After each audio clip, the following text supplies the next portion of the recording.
Marks is nothing, knowledge is everything. नमस्कार, एसई आउँदैछ र हामी सबैजना एसईको तयारीमा लागिरहेका छौँ।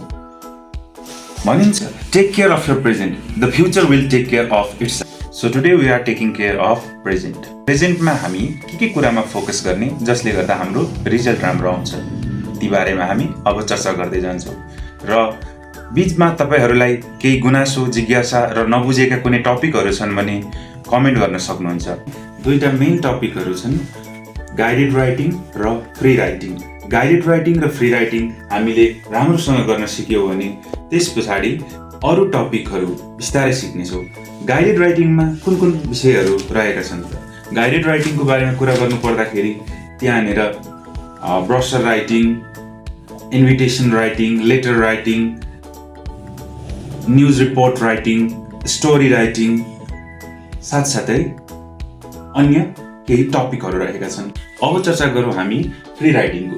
फ्री राइटिङको सेक्सनमा जम्मा दुईटा कुरा इम्पोर्टेन्ट छ। एउटा आर्गुमेन्टेटिभ राइटिङ, अर्को प्याराग्राफ राइटिङ। आर्गुमेन्टेटिभ राइटिङ एसेमा आउन सक्छ र प्याराग्राफमा पनि आउन सक्छ।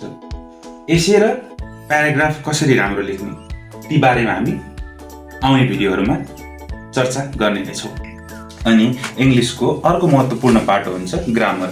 ग्रामर पनि फ्री राइटिङ र गाइडेड राइटिङ सँगसँगै हामी लिएर जान्छौँ। र तपाईँहरूलाई कुन कुरामा चाहिँ अलिकति अप्ठ्यारो लागेको छ, चाहे त्यो इक्जाम दिँदा आउने समस्याहरू होस्, चाहे त्यो इक्जामका प्रश्नहरूसँग डिल गर्ने समस्या होस्, र इङ्ग्लिसका विभिन्न टपिकहरूमा समस्या हुन्, केही त्यस्तो समस्या छ भने कमेन्ट बक्समा लेख्नुहोला। र जाँदै भन्न चाहन्छु, if you want to achieve big things, take care of small things. Thank you.